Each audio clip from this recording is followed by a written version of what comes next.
She didn't scream. Not when they threw her to the dirt. Not when her wrists hit the rocky ground hard enough to bleed. Not even when they rode away, laughing, the sun already high and searing the land. Annabeth Ray stared at the endless stretch of desert before her breath shallow, her lips dry as old parchment. The wind whispered no comfort. It carried the scent of dust, sweat, and the lingering stench of the men who had tied her up and left her here, to die like some unwanted dog. She blinked at the white sky, too bright to bear. Her hat was gone. So were her boots. Her left ankle throbbed, badly twisted. Her dress, once blue cotton, now filthy and torn, clung to her legs in the heat. She didn't know how many hours had passed since they abandoned her. She knew only the burn of the sun and the slow, creeping weight of thirst pressing against her chest. Time had become loose, unstitched from reason. She crawled on her elbows, dragging her legs behind like dead weight. Every motion sliced pain across her arms and spine. She knew the vultures were watching. She could hear them above, circling, patient. They wouldn't have to wait long. Her vision blurred. Her thoughts stumbled through images. Her father's voice reading scripture from their small homestead porch. Her mother's hands making blackberry jam in jars they'd never get to open again. Her brother's laugh. He'd been only 12 when the raiders came. When the fire took the house and her family inside it. She had run. Survived. For what? To be traded like livestock in a mining town's back alley. She'd trusted a mayor with polished boots and a silver tongue. He sold her to outlaws like she was part of a cattle drive. Pretty one, they said. Might last longer than the last girl. She'd escaped before they could prove it, but not before they'd caught up to her just outside the hills. They'd had their fun dragging her through thornbrush before leaving her for the coyotes. Her hand slipped into the dirt. She gagged on a dry sob, the kind that rattled inside her ribs but couldn't come out. No one was coming. No one ever came. So when she saw the figure on the ridge, for a moment she thought it was death. He was just a silhouette at first, tall, broad-shouldered, motionless atop a black horse. The sun framed him in golden fire, making him seem less like a man and more like a nightmare from the old tribal stories her father used to warn her about. She blinked, waited, blinked again. Still there. He didn't ride down. He didn't shout. He just stared. Go on, she rasped, barely more than breath. Go on and ride away. Ain't nothing left down here. But the rider didn't move. Not until the wind shifted. Then the horse trotted slowly down the rocky path, hooves clicking against stone. She tried to rise, an instinctive, useless gesture, but collapsed before her knees even lifted an inch. Her vision flickered again. The ground rose up to meet her. Darkness took her with the scent of leather and horses. She awoke to firelight. Soft crackling, the scent of pine wood smoke, something boiling in a tin pot nearby. She blinked up at the rock ceiling above her. A shallow cave, maybe halfway up some canyon wall. Cool, quiet, hidden. Her arms were bandaged. Someone had cleaned the dried blood from her wrist. Her ankle was wrapped tight with something that smelled of crushed herbs. She turned her head slowly. The warrior sat near the mouth of the cave, sharpening a long, curved blade. He had a presence that filled the space without effort, like the cave belonged to him, like the fire burned only for his use. His skin was dark from years under the sun. Long black hair, braided loosely with red cord, hung down his back. He wore buckskin, weathered and patched, but over his shoulder was an old Union-issue cavalry coat, faded blue with silver buttons tarnished nearly black. He wasn't young. Maybe mid-30s, but hard to tell with the shadows playing across his face. His eyes, they were old. Tired. Unblinking. He didn't look at her. "Where am I?" she croaked, voice like gravel. "Why'd you bring me here?" Silence. The blade rasped again against the whetstone. "I asked a question," she snapped, the fear in her chest curling into defensiveness. "You coulda just left me there like the others." He finally glanced over, just enough for her to see his eyes. Dark, intense. Not cruel. But guarded. Watching everything, even when he pretended not to. Wasn't time to talk, he said simply. Voice low, deep, a growl under the firelight. You speak English, she muttered. He turned back to his blade. Some. Who are you? He didn't answer. She sat up slowly, wincing at the pain in her leg. Her stomach growled, angry and empty. Got a name? Names are trouble, he said. That's so. Too many men killed for having one. Something about that sat with her longer than it should have. She leaned back against the cave wall, breathing slow, trying not to let the pain win. He stood, finally, and walked over with a tin cup. Water. Cool. Clear. He handed it to her without a word. She drank greedily, coughing halfway through, but not stopping until the cup was dry. Thank you, she whispered. He didn't respond, only returned to the fire and stirred whatever was cooking in the pot. It smelled like beans and something gamey. Rabbit, maybe. It was the best smell she'd ever known. They ate in silence. Later, when the fire dimmed and the stars took their place in the black sky, she found herself watching him. His back was to her. He'd removed his coat, revealing a body marked by old scars, some from blades, others from bullets. Across his back, strange ink symbols ran down his spine in curved, flowing shape. She couldn't recognize them. Not tribal. Not military. Older. Wilder. What happened to you? She asked. He didn't turn. You ain't just some drifter. I seen killers before. Seen good men, too. You ain't either. You're something else. Still silence. Annabeth leaned back against the stone and pulled the blanket tighter around her. The cold had crept in now. The desert always turned cruel come nightfall. I was supposed to die out there, she whispered. That was the plan. Tie me up, let the sun take me. I think even I believed it. He finally turned his head slightly. Not enough to look at her, just to acknowledge the words. But now I'm here. With you. And I ain't sure if I'm alive or dead. This time, he replied, voice low, rough like distant thunder. Dead women don't talk so much. She snorted, despite herself. Got a sense of humor after all. A long pause. Then, some. The fire popped. She smiled for the first time in days. I'm Annabeth, she said, quietly.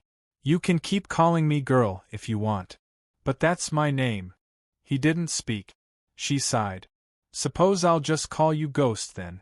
Since you don't want to be real. Still no reply. But she thought she saw a flicker in his eyes like amusement. Just a flicker. She curled onto her side, body aching, heart heavy.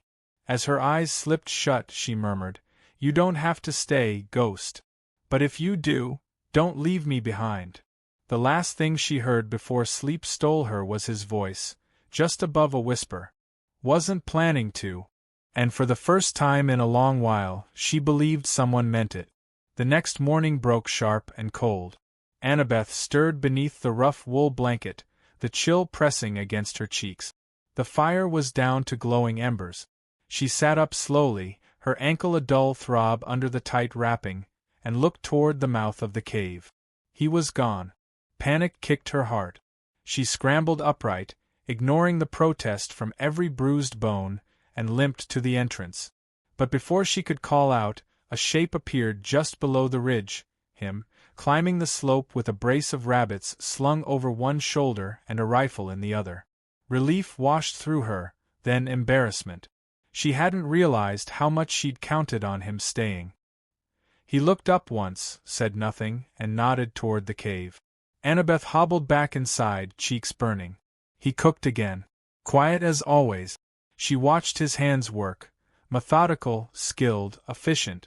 There was something old in the way he moved, like he carried time on his back and didn't trust a single second of it.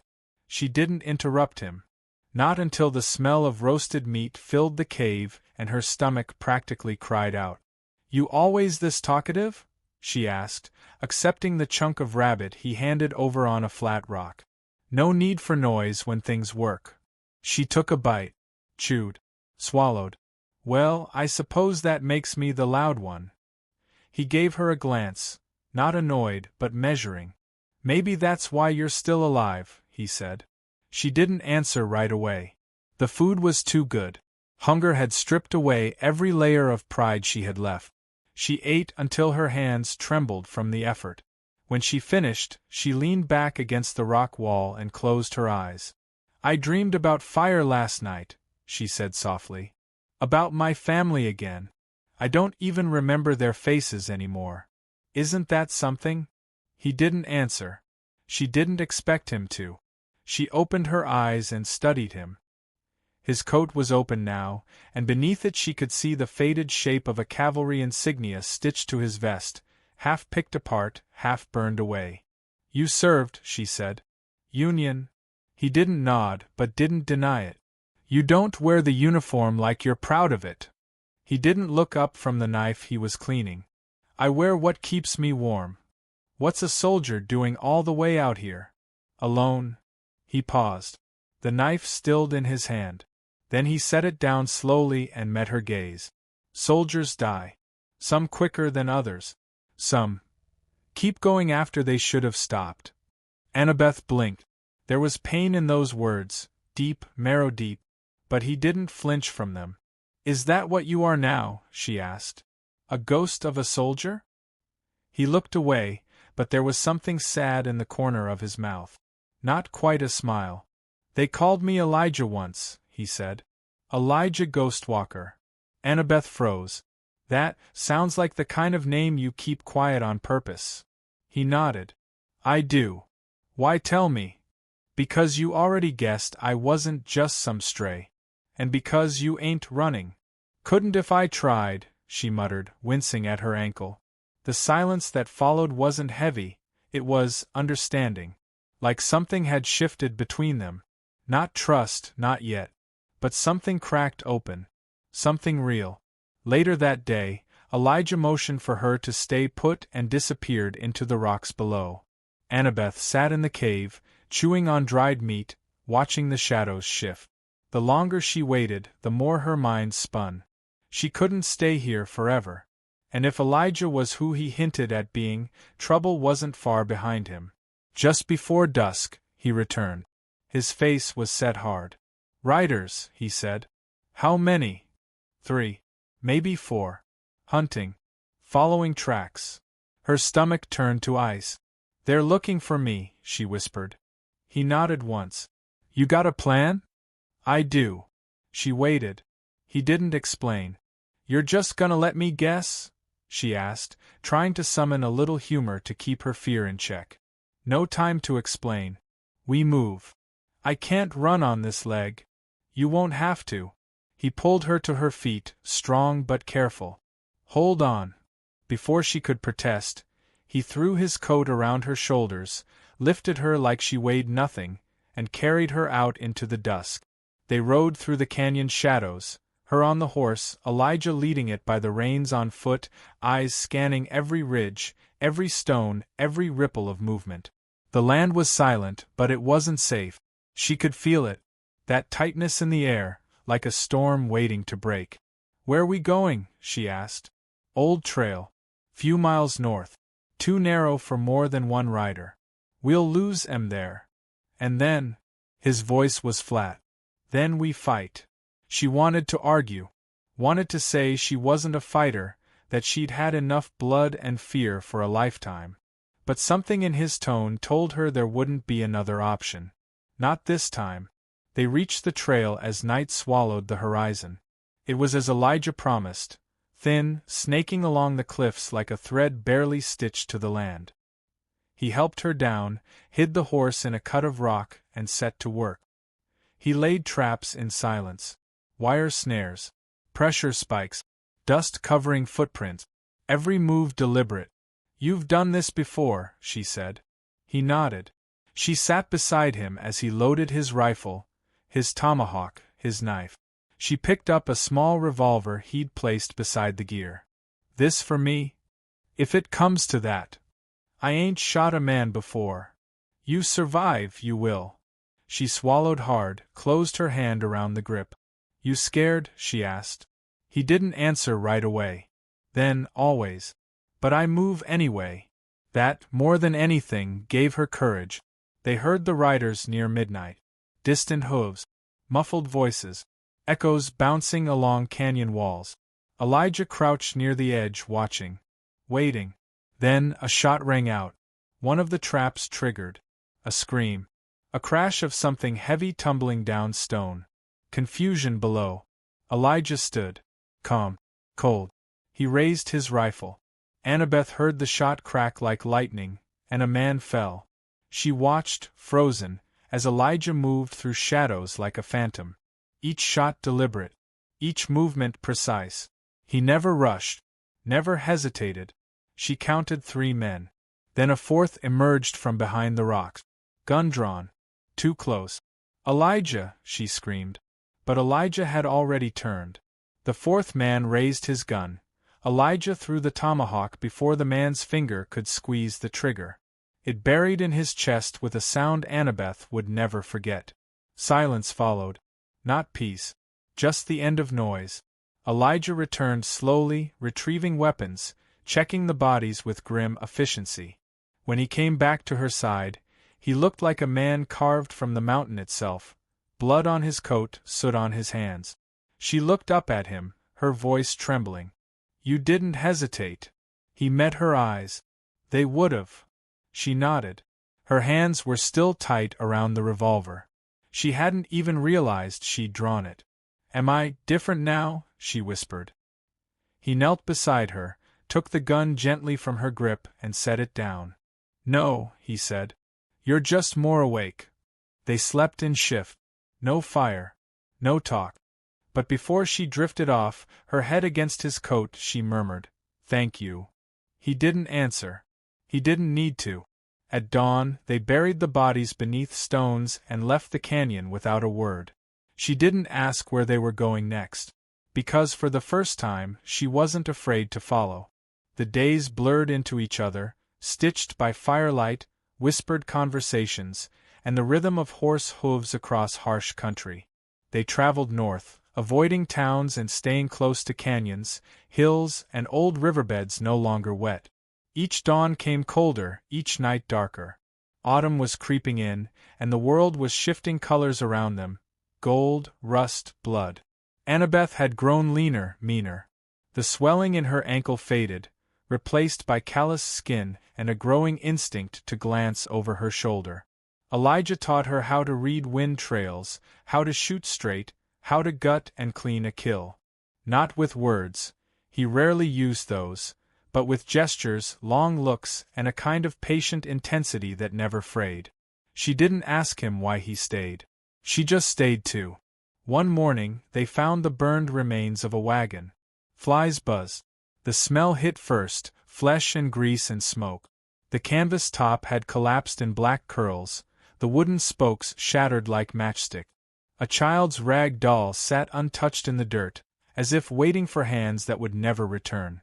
Annabeth stepped closer, but Elijah held her back. "Don't. I've seen death before," she said quietly. "This kind lingers." She nodded but still stared. Someone had done this recently. There were no graves, just ash. Not bandits. Not even rustlers. This was something else.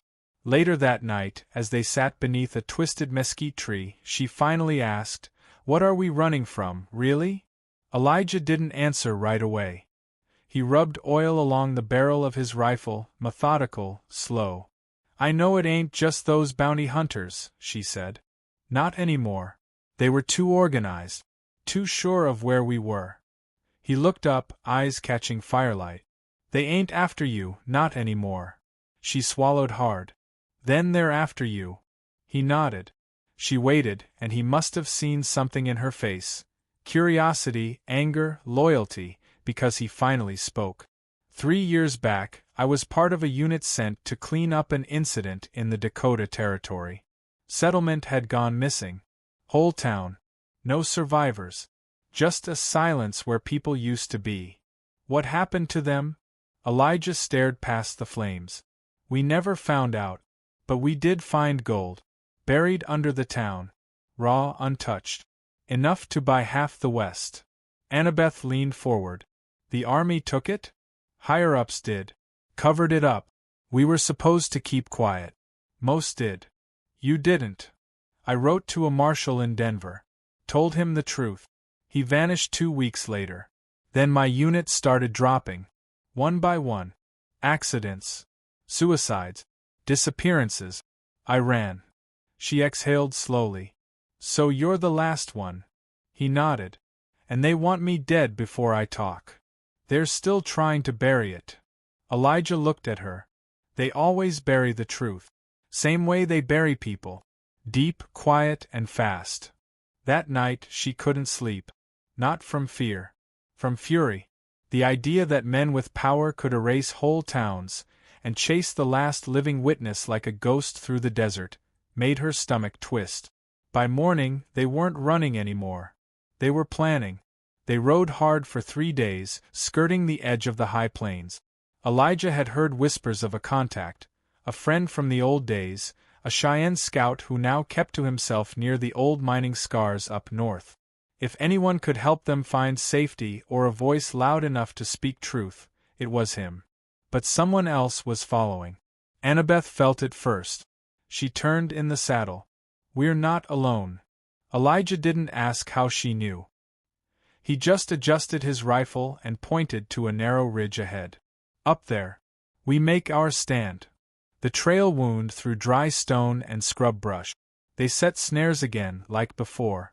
Built deadfalls from loose boulders and driftwood. He showed her where to kneel, how to brace her revolver, how to listen for silence breaking. It didn't take long. The first man wore a deputy's star. His horse was black, frothing at the mouth from the climb. He came around the bend too fast, didn't see the wire trap, and flipped headfirst into rock. The crack of his skull echoed. Then came 2 more. Elijah took one with a clean shot. Annabeth got the second. Her hands shook after, but she didn't let the pistol drop. More came. 4, maybe 5. Then she saw the mark on their armbands, gold thread, curling into a government seal. These weren't bounty hunters. These were federal. Elijah, she hissed, crouching beside him as bullets ricocheted off stone, what the hell did you take from them? He didn't answer, just fired again. Gunpowder choked the air. Dirt exploded around them. One round grazed her shoulder.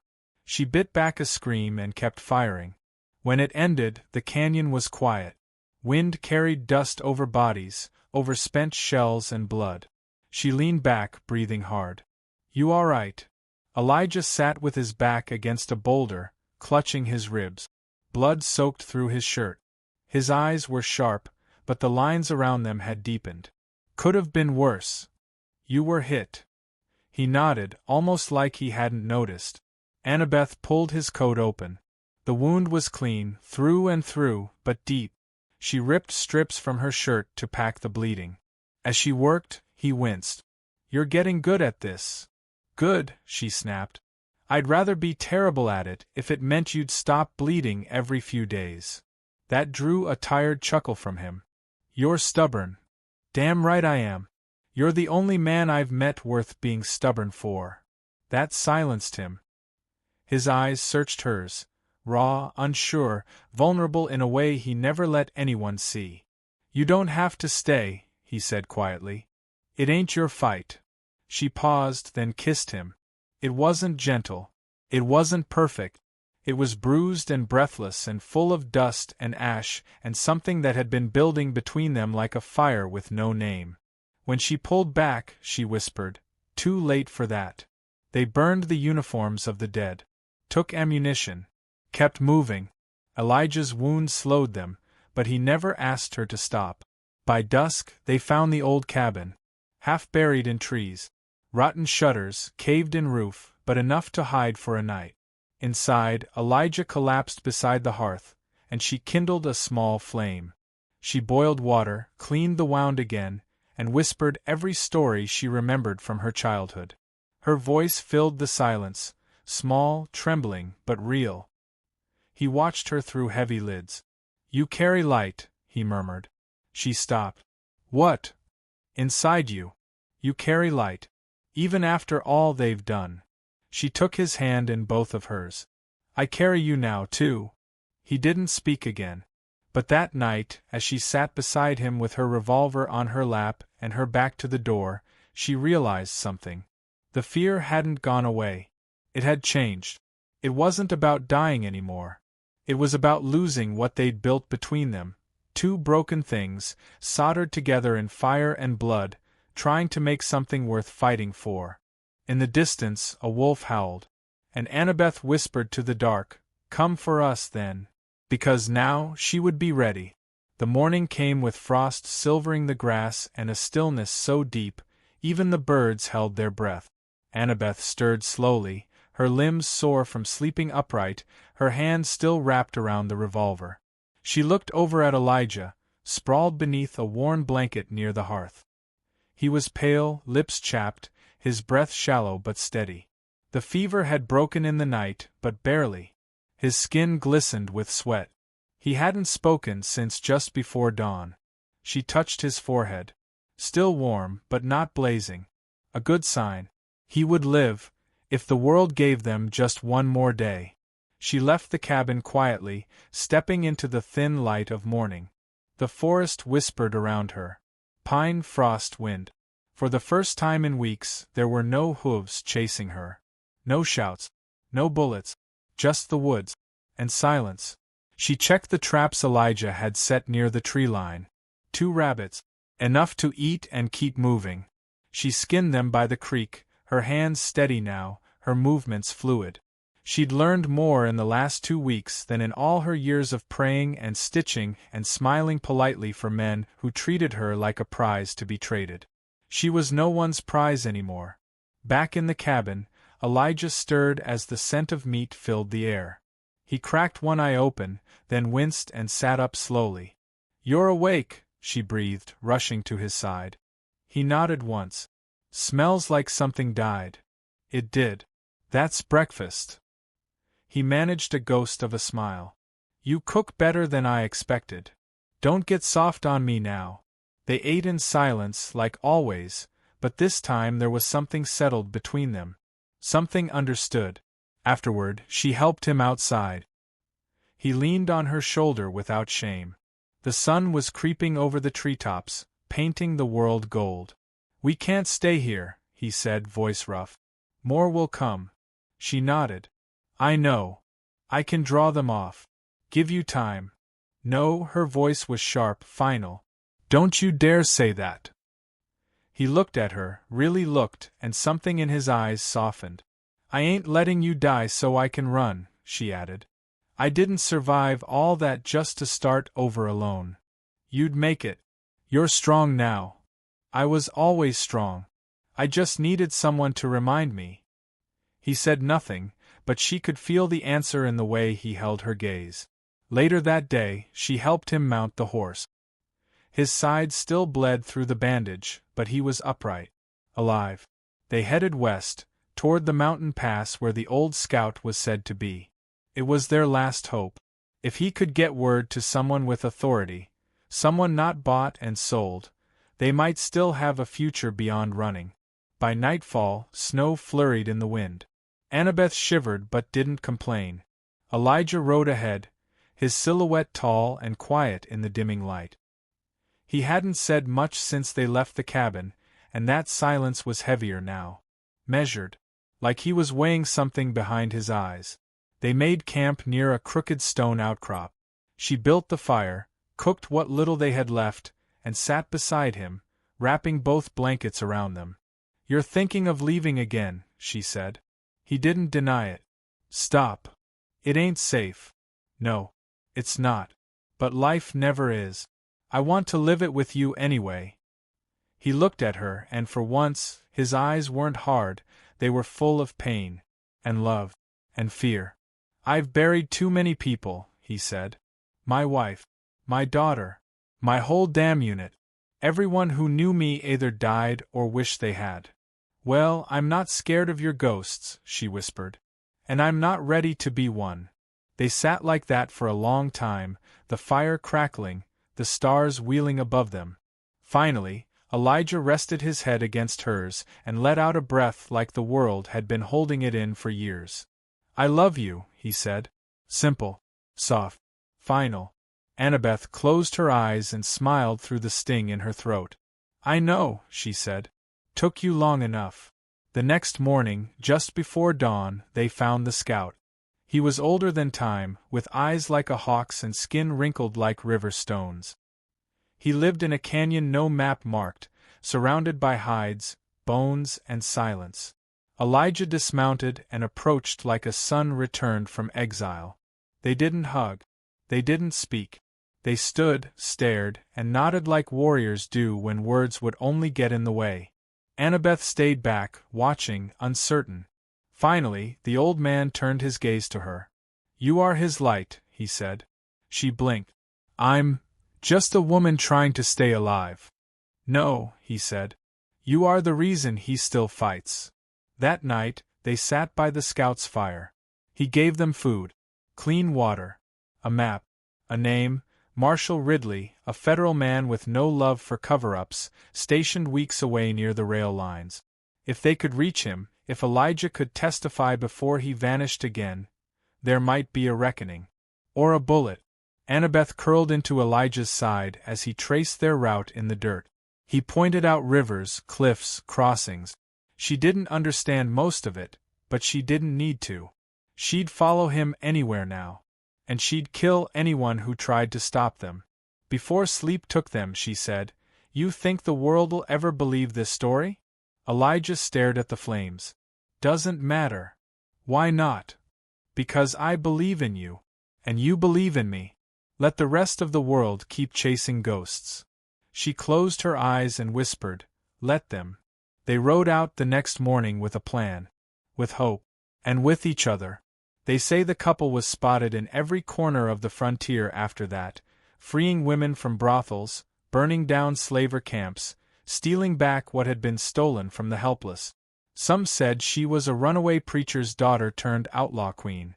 Some said he was a dead man risen from the grave, half Comanche, half myth. But the ones who looked closer, who saw the glint of firelight in her eyes, the scars on his hands, the way their fingers brushed when they thought no one was looking, they knew the truth. It wasn't vengeance that drove them. It was love. The kind no one would believe. But that didn't make it any less real.